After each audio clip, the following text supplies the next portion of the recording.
क्यों अखिलेश यादव अजगर को छोड़ गजब के पीछे चल पड़े। अजगर और गजब सुनने में एक बार तो यह आपको अजीब सा लगेगा, पर उत्तर प्रदेश के चुनाव के समय यह समीकरण सत्ता बनाने और बिगाड़ने दोनों में ही काम आता रहा है। चलिए आपको पहले यह बता दें अजगर और गजब समीकरण है क्या और इसकी शुरुआत कहां से हुई। उत्तर प्रदेश में पहली गैर कांग्रेसी सरकार का गठन करने का श्रेय चौधरी चरण सिंह को जाता है, जिन्होंने 1969 में अजगर समीकरण के जरिए यह कर दिखाया था। कांग्रेस के बारे में माना जाता था कि वह ब्राह्मण, दलित और मुस्लिम की सियासत कर सत्ता में बनी रहती है।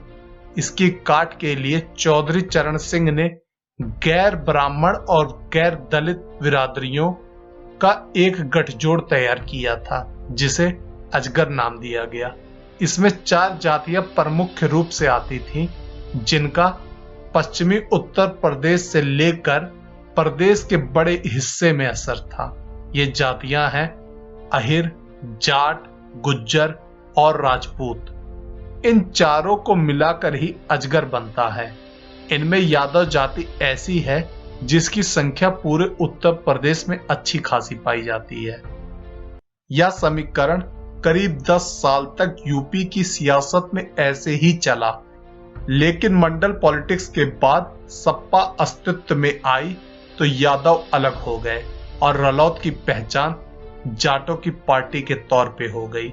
राजपूतों का एक बड़ा तबका मुलायम सिंह यादव के साथ हो चला।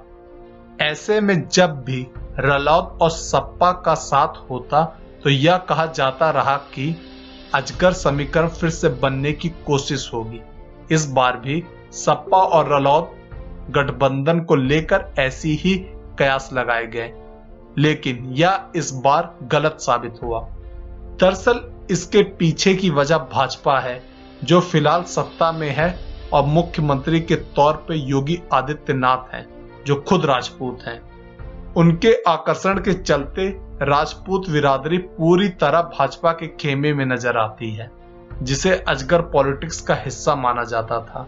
ऐसे में सपा और रालोद ने अजगर की बजाय गजब समीकरण पे फोकस करना शुरू कर दिया है। इसका अर्थ है गुज्जर, अहिर यानी यादव, जाट और ब्राह्मण। दरअसल सपा राजपूतों के छिटकने की भरपाई ब्राह्मण वोटों से करना चाहती है। यही वजह है कि पूरे सूबे में सपा ने प्रबुद्ध सम्मेलन करवाए और टिकट बंटवारे में भी भागीदारी दी। यही नहीं, पूर्वांचल के उन इलाकों में वह ब्राह्मणों पर खासा जोर दे रहे हैं, जहां की राजनीति में माना जाता है कि ब्राह्मण बनाम राजपूत चलता है। इसी समीकरण में यदि अति पिछड़ों और मुस्लिम को भी जोड़ ले तो समाजवादी पार्टी एक बड़े वोट बैंक पर फोकस करती दिखती है। चलिए चलते चलते आपको बसपा का बीडीएम समीकरण भी समझाते चलते हैं। बसपा की बात करें तो वह भी ब्राह्मणों पर फोकस तो कर रही है, लेकिन उसका जोर बीडीएम समीकरण पर दिखता है, यानी ब्राह्मण, दलित और मुस्लिम। कभी कांग्रेस यूपी समेत उत्तर भारत के कई राज्यों में इसी की सियासत करती थी, पर समय बदला और समीकरण ने अपना नेता भी। बीते सालों में देखा गया है बीडीएम समीकरण के कारण मायावती यूपी की सत्ता पाने में कामयाब रही थी। अब देखना होगा कि कौन सा समीकरण कहां तक कामयाब रहेगा और यूपी की गद्दी पे कौन विराजमान होगा। नमस्कार।